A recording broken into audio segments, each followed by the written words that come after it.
dearest Allie. Couldn't sleep last night because I know that it's over between us. I'm not bitter anymore because I know that what we had was real. And if in some distant place in the future we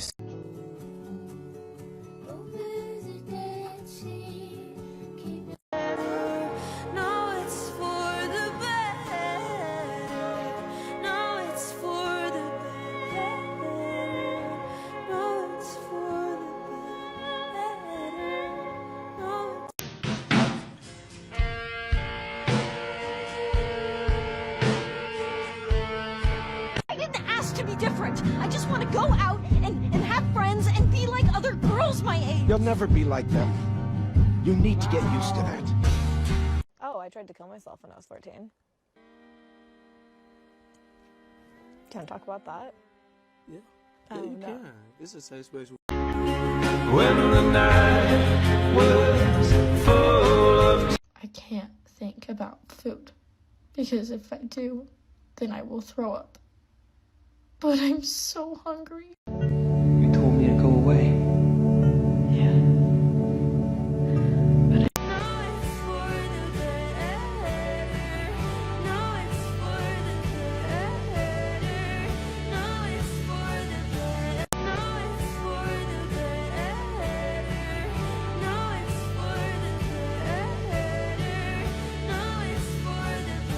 So I can't find surrender, and I can't keep control. You turn me inside out, and then you want the outside in. I don't want to talk about it anymore. I'm tired of talking about it. I'm just tired.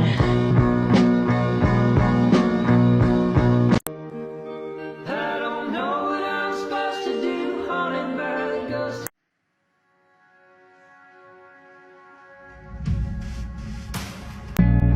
Thoughts that go like bullets through your time.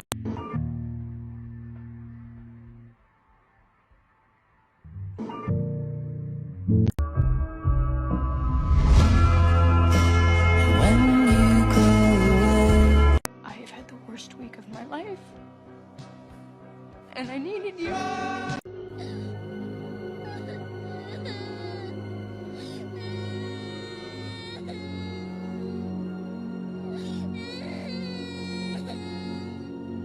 Looks like dirt, tastes like trash. Honey, You know what? My life is fucking miserable. I hate my fucking life. I hate it. I'm fucking depressed and fucking miserable. I don't sleep. I eat like shit. I have no friends.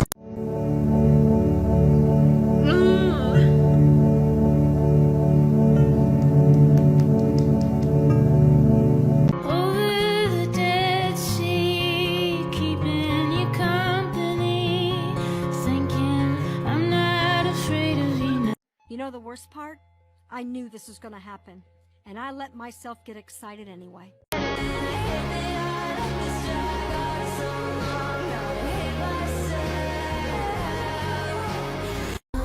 Your new girl is my clone. Did you think I didn't see it?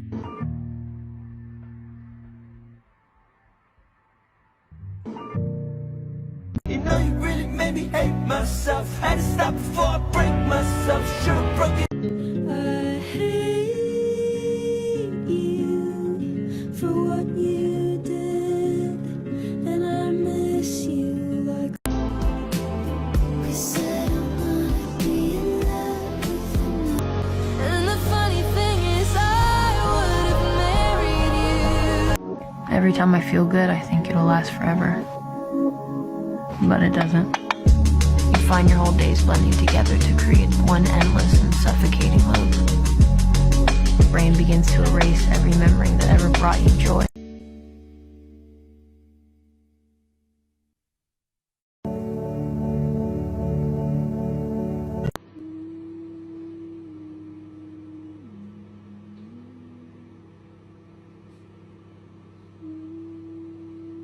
You once called me forever, now you still can't call me back, and I cover my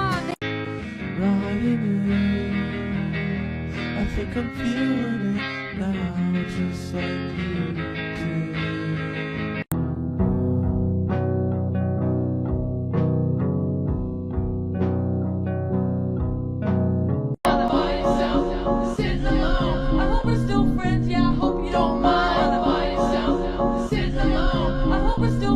hate me. What did you just say? I said I hate me. I hate myself. Please don't leave me now. You're still a part of me. Hey, Cody's just a bum. Cody's this, Cody's that, Cody's this. Cody's me, bro. Let me be me. When is that gonna... He needs me, he needs me, he needs me, he needs me, he needs me. Love and you both let go. She was crying on my shoulder. Come on. You come on. I know, baby. No, I know. Tommy, help me! I keep going back to that moment in the ICU when she looked at me and I see you. I see you.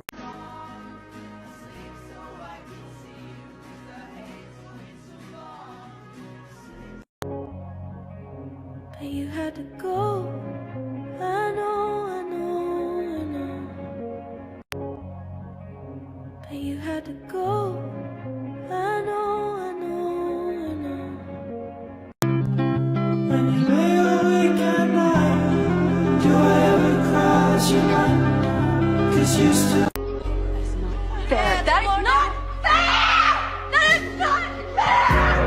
She never wanted me. She wanted Joey the whole time. Cameron, do you like the girl? Yeah? Yeah, and is she worth all this trouble? Well, I thought she was, but you know, Well, she is or she isn't. See, first of all, Joey is not half the man you are. Secondly, don't let anyone ever make you feel like you don't deserve what you want. He was my best friend, and that was the worst part.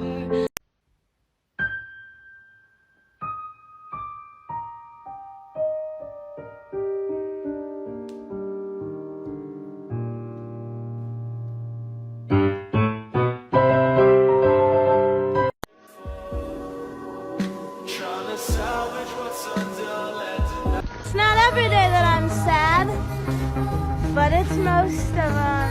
that's not funny.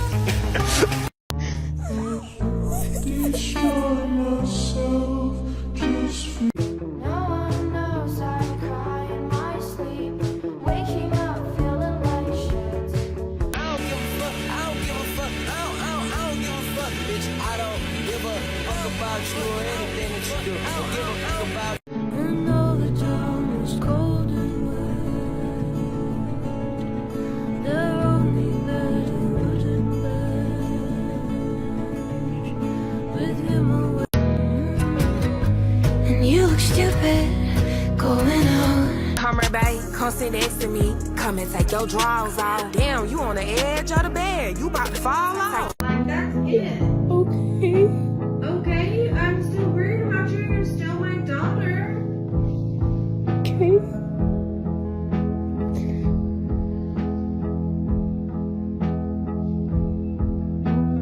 What? Yeah, I just want to make sure that you're okay.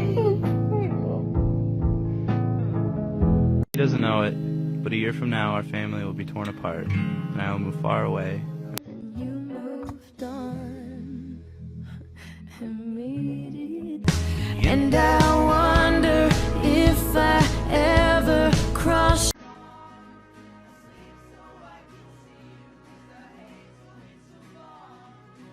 Maybe there like is something wrong with me, but like I said, I'm really happy with who.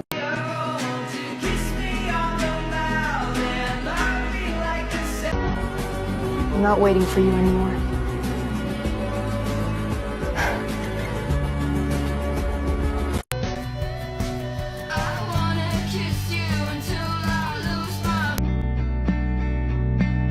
Thoughts that go like bullets. Life is what happens to you while you're busy making other plans. Do you want to kill yourself? He asks. And the question sounds unreal, because you never hit anyone. This is not a joke anymore. Like, I'm praying for my life. There is a tornado going 75 miles an hour, like, right next to us. I'm gonna cry. I am, like, in this foot small closet, and I can't fit my dogs in here.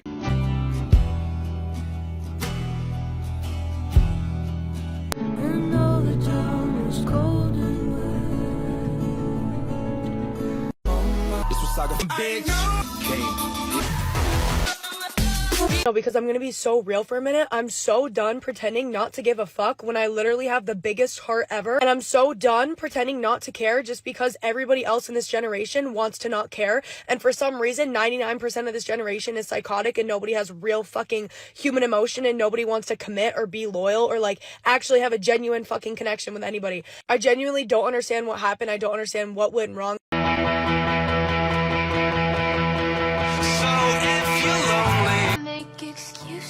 My friends know the truth is I'm not at all. Suicide is a permanent solution to temporary problems.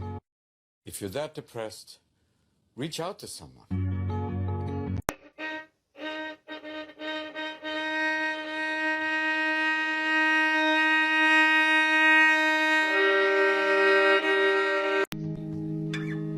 September 9, 2001. Gary and I were skating at a hospital. I would rather never fall in love again than feel any type of way like this ever again in my life. I didn't choose to fall in love with this person, and I didn't choose to go through any of this, honestly. I just don't get it. I just don't get it. I just can't comprehend it.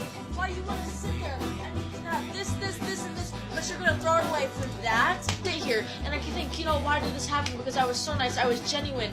I had so much trust. I had so much faith. And I just sit here and I just get, like, I just don't fucking get it. Like, somebody can give you so much and you can just give so little. Like, you can give nothing and that person is still going to fucking be there and fucking forgive you! And, oh my god! I just don't understand. I just don't understand how somebody can take advantage of somebody like that. Like, take advantage, oh my, I just don't fucking understand. I just don't fucking get it. So I just moved into college and I wanted to do a quick room tour. So this is my room. And here's it like farther out. And this is my bedspread. I have, oh, you can see my shadow. I have a little owl plushie here. And then up here, there's an R for Reagan. And then this is my desk. And this I have for editing books and stuff. And this is my sorority, and this is my poster. If you followed me in 2022, that's the poster you saw. And I have a mirror, and then I have a closet as well. And I haven't decided whether or not I'm gonna record with it or not, but yeah, let me know. Oh, and here's my jewelry. So yeah. To happen while we're in secure mode. Recently we received an anonymous call for a threat in our building. We take all calls seriously. At this point, when the bell rings, students, you will not be released from class. All individual classrooms will be released by police presence. Students, if you are parent pickup or ride a bus, you will be escorted to the football stadium. Once your classroom is released by the police, if you are a student driver, you will be escorted to the student parking lot and be able to leave. Again, at this time, do not leave your classroom when the bell rings.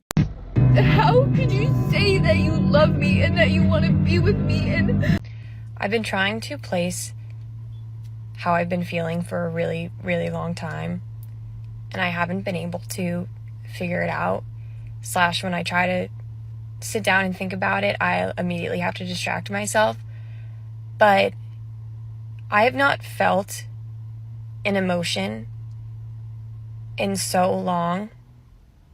I know, like, I cry sometimes when I get really overwhelmed, but I don't feel sadness. I don't feel anger. I don't feel happiness, despite me smiling and despite me doing fun things and hanging out with people I love. I don't feel anything. And I think it's because I have disassociated so hard over the past year that I don't know who I am. And I'm so out of touch with myself and my emotions that I simply do not know how to feel anything. And it's really, really sad because I would rather be sad or angry or feel something than to feel nothing at all. And I'm getting like overwhelmed now because it scares me, and I want to feel in control of myself again. It feels like someone else has been controlling my body and I've been watching for so long. I don't know. No one please diagnose me with or anything. I just think that I have disassociated really hard as a coping mechanism, and it's starting to catch up to me, and it just feels very unsettling. I don't know if that makes sense at all.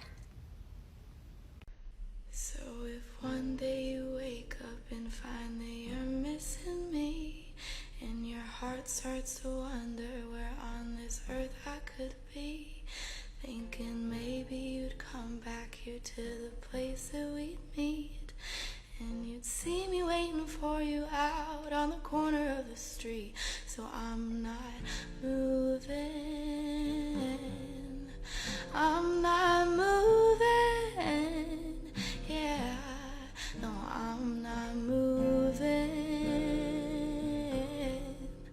I'm not moving, yeah. Good guy. He just doesn't want to talk to me all the time, and that's okay. It's okay. That's not okay. It is though. If you really want somebody, then you want to talk to them 24/7. That's how it works. But I text him 24/7. Okay, but does he text you back 24/7? No, he does not. But he's just.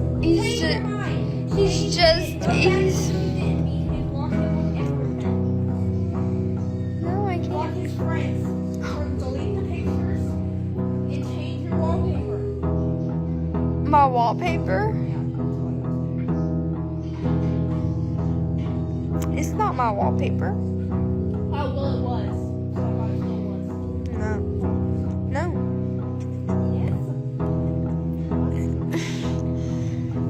He does. He's. How is that possible?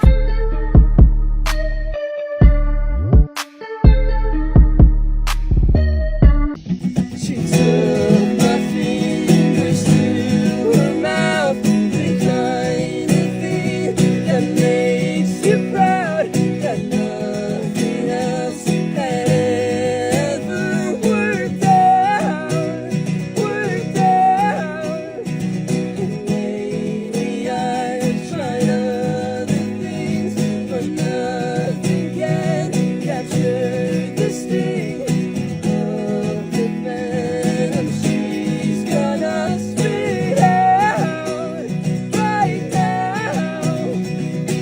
You want me to lie, you say it's okay when I walk. I'm gonna go through a list of things, and if you dated a man who did any of these things to you, you're out, okay? And the last one standing, well, we'll talk about that later. Number one, he called you crazy, okay? If you brought up your feelings or you got upset about something, he ever called you crazy, you're out, okay?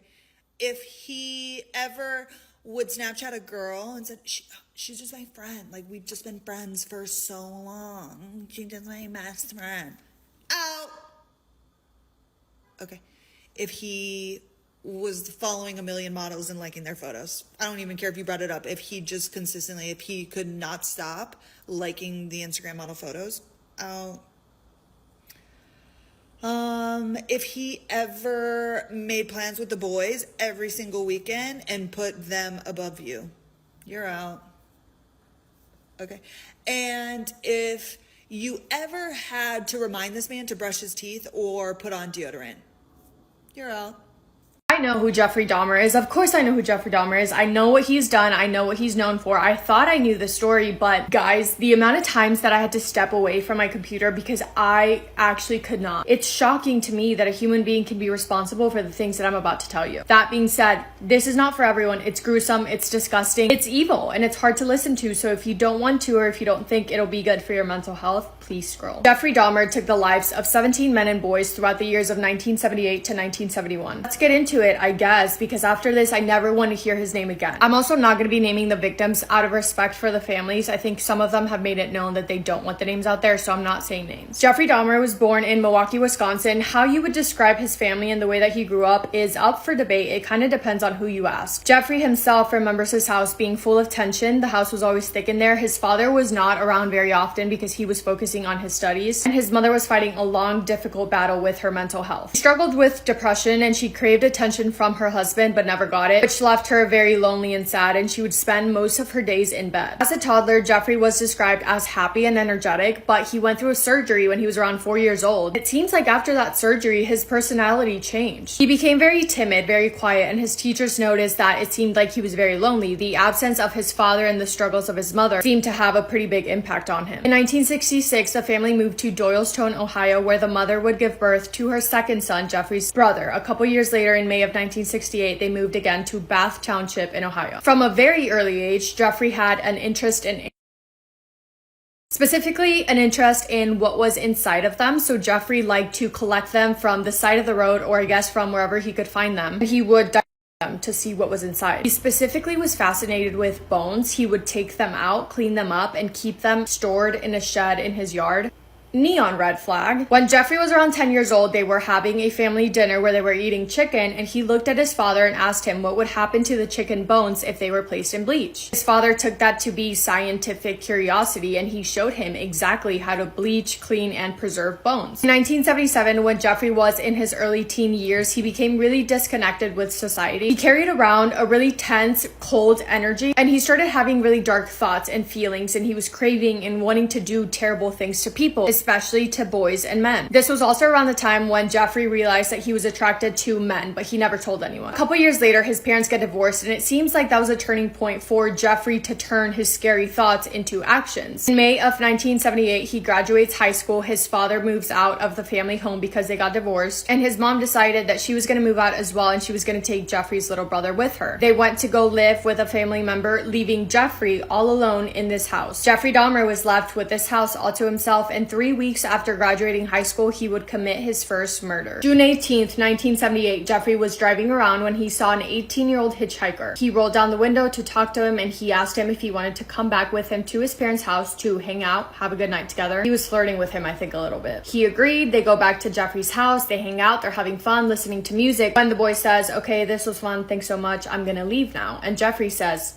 "No, you're not." Jeffrey was upset because he did not want him to leave, so to stop him from being able to leave, he grabbed a 10-pound dumbbell, struck the boy with it twice in the back of the head, leaving him unconscious. He then grabbed a barbell and strangled the boy until he was no longer alive. He proceeded to remove the clothing from the boy's body. He stood over him, looking at him, and at that moment, Jeffrey was feeling very excited. He was happy about what he just did. He then dragged the boy's body into the basement. The next day, to get rid of the body, Jeffrey cut it apart like it was a science project. He buried the human remains in his backyard. Several weeks later, he would go back to the remains, grab them, to strip the bones clean and dissolve everything that was not bones with acid. He then flushed the acid mixture and solution down the toilet. He crushed the bones with a sledgehammer and scattered them around in the woods behind his house. 6 weeks passed. Jeffrey's father is now engaged to a new lady, and they stopped by the family home to check on Jeffrey, which was the first time they discovered that Jeffrey had been left alone and he was living alone. The dad tells Jeffrey, you should probably go to college, don't you think? And Jeffrey says, sure, I guess. That August, he enrolled in Ohio State University. Jeffrey quickly realized that school was not for him. He had absolutely no interest in being there, so he dropped out after only attending for 3 months. January 1979, Jeffrey is around 18 years old, and his father says, well, if you're not going to go to school, how about you go to the army? And he enrolls. By July of 1979, he was deployed to West Germany, where he served as a medic. He was not in the army for long, but during the time that he was, we later later find out, like years later, 2 soldiers end up coming forward and saying that Jeffrey SA'd them the entire time that they were deployed together. In March of 1981, Jeffrey was seen unsuitable for service and was discharged from the army. After that, Jeffrey was scared to go home and face his father, so he decided that he was going to go to Miami Beach and try to live by himself there. In Miami, he plans to live at a motel, but he fails to pay rent. He gets evicted. He moves back to Ohio, where his dad agrees to let him live with him as well as his stepmom. 2 weeks into living with them, Jeffrey was arrested for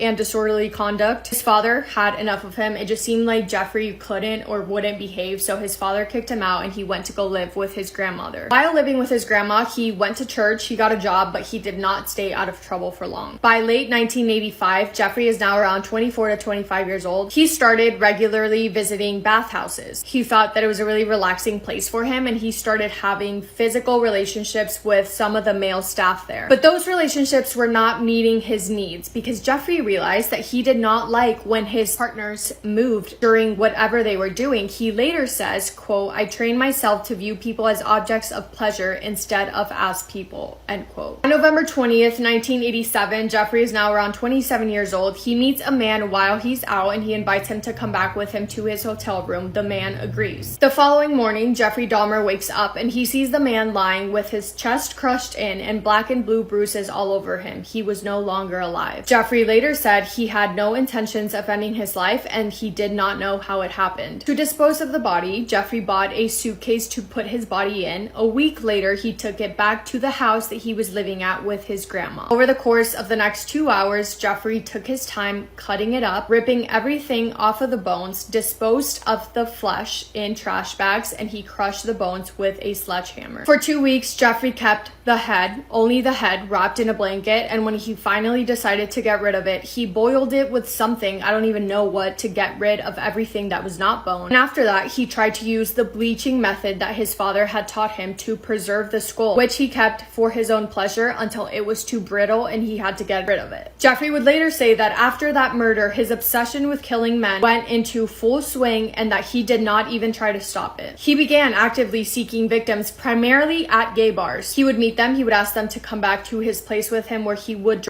them until they were unconscious, SA them, kill them, and then dispose of the bodies. Jeffrey did that to 2 more victims while still living at his grandma's house. She forced him to move out in 1988, not because she knew anything about his crimes, but because she was tired of his behavior and tired of him bringing boys into her house in late hours of the night. She also often complained about foul smells coming from her basement. In September of 1989, Jeffrey was around 29 years old. He was now living in his own apartment. He lured a 13-year-old boy back to his apartment. His actions towards that boy resulted in SA charges against Jeffrey, which he pleaded guilty to, claiming that he thought the boy was much older. While waiting for his trial, he found another victim. This victim he lured, SA'd, strangled, photographed, and disposed of the body. And from that victim, Jeffrey kept body parts and bones to preserve them. He later said that this was because he found him so beautiful and he did not want to lose him. His trial was in May of 1989. He was sentenced to 1 year in prison with day release, meaning that he could go out during the day. He just had to be back in prison at night. He was granted early release after only serving 10 months of his sentence. Throughout the next 2 years, Jeffrey would murder 12 more victims, making his total victim count of 17 boys and men. His first victim after leaving prison, he lured into his apartment and he did to him what he had done to the others. This time, he took a lot of photographs during the process. He did the same thing to his next victim, but while trying to preserve and dry out the skull for him to keep, he put it in the oven and it exploded, ruining it. Jeffrey later referred to this murder as a complete waste because he was unable to keep anything from it. With different victims, Jeffrey would experiment different things, such as experimenting with different chemicals and acids to dispose of the bodies. He often consumed the flesh of said bodies, and even tried to do some science experiments while some of his victims were still alive, attempting to inject stuff in their brains. May 27th of 1991, Jeffrey is 31 years old at this point. His neighbor calls the police to report a naked boy running down the street who was one of Jeffrey's victims. When the police showed up, the boy was completely out of it. He didn't even know what was going on because of stuff that Jeffrey had given him. Jeffrey told police officers that that boy was his 19-year-old boyfriend when in reality it was his victim and he was 14 years old. Jeffrey also had no idea about this, but the boy was also the younger brother of one of his earlier victims. The police believed Jeffrey and they escorted the boy and Jeffrey back to his apartment. They peeked inside the apartment but didn't really take a look at it. They just told Jeffrey to, quote, take care of the boy, and they left. Had the police searched his apartment then, they would have found the dead body of another one of his victims, but they didn't. As soon as police left, Jeffrey took the life of that 14-year-old boy. After that, Jeffrey killed 4 more people before he was ultimately arrested and caught. With one of his last victims, Jeffrey kept the head and the heart in his fridge and the bones in his freezer. On July 22nd of 1991, Jeffrey Dahmer was finally arrested. One of his victims was able to punch him in the face and run out of his apartment. He found 2 police officers that were outside and he was able to flag them down. The victim, who had just ran out of Jeffrey's apartment, still had handcuffs on him, and when he spoke to police, he agreed to walk them to the apartment where this had all happened. They go back up to the apartment. Jeffrey answers the door. He lets the victim and the 2 officers into his apartment, and the officers start walking around taking a look. One of the officers looks into the bedroom. He sees that a drawer is open, and when he looked inside of it, he found a stack of Polaroid pictures. Many of them, which were actually all of them, were violent, gruesome photos of human bodies, and he looked at the pictures, looked at the background in the pictures, looked up at the apartment he was standing in, realized that the pictures were taken into the apartment, and he was gonna go show the other officer. He walks into the living room with the photos to show the officer, and he quietly says to him, "These are real." When Jeffrey realized what they were looking at, he tried to struggle with the officers and was resisting arrest. The officers were able to put him in handcuffs, and they called for backup. When Jeffrey was lying on the floor with his handcuffs, one of the officers opened the fridge to find it stuffed with human parts, and Jeffrey looked up at the officer and said, quote, "For what I did, I should be dead." The search of his apartment revealed a human head in the fridge, 3 more in the freezer, so many other disgusting things that I can't even say because I will throw up, as well as an extensive gallery of Polaroid pictures of his victims and his crimes. Jeffrey Dahmer later said that he planned to build a private altar with his victims' body parts, and he said that that altar would be a place where he could feel at home. His trial began January 30th of 1992. He was charged with 15 counts of first-degree murder. Jeffrey initially pled not guilty to all the charges, even though he had confessed prior during his police questioning. He eventually changed his plea to guilty by reason of insanity. His defense team brought up all the gruesome details of all of his disgusting crimes, and they tried to use that as proof, claiming that only someone who was insane would be able to commit such terrible crimes. Jeffrey was sentenced to 15 consecutive life terms in prison with a 16th term later added on. Jeffrey Dahmer was killed on November 28th, 1994 by a fellow inmate. When the inmate killed him, he said, quote, "God told me to do it. Jeffrey Dahmer is dead." I didn't even say so many of the details and the things that he did, frankly, because the video would be 3 hours long, but also because I can't even justify saying things like that out of my mouth. Like, I know I speak about some vile things, but this man is straight evil. It's unbelievable. I think I've said this in one of my videos before, but it really does not make sense to me how a person like myself or you have a human brain and we function normally, kind of, but like we're normal people, and then you have people like Jeffrey Dahmer that have the same organs as we do. They have a brain, they have a heart, but then they still do things like this. Like, it's literally beyond me. I don't understand it. Anyway, let me know what you think, because I am baffled, and after this video I never want to think of Jeffrey Dahmer ever again. Thank you for spending time with me today. I hope you've had the best day ever. If not, go do something that makes you happy. Turn the day around. I love you so much. Massive kiss on the forehead to every single one of you.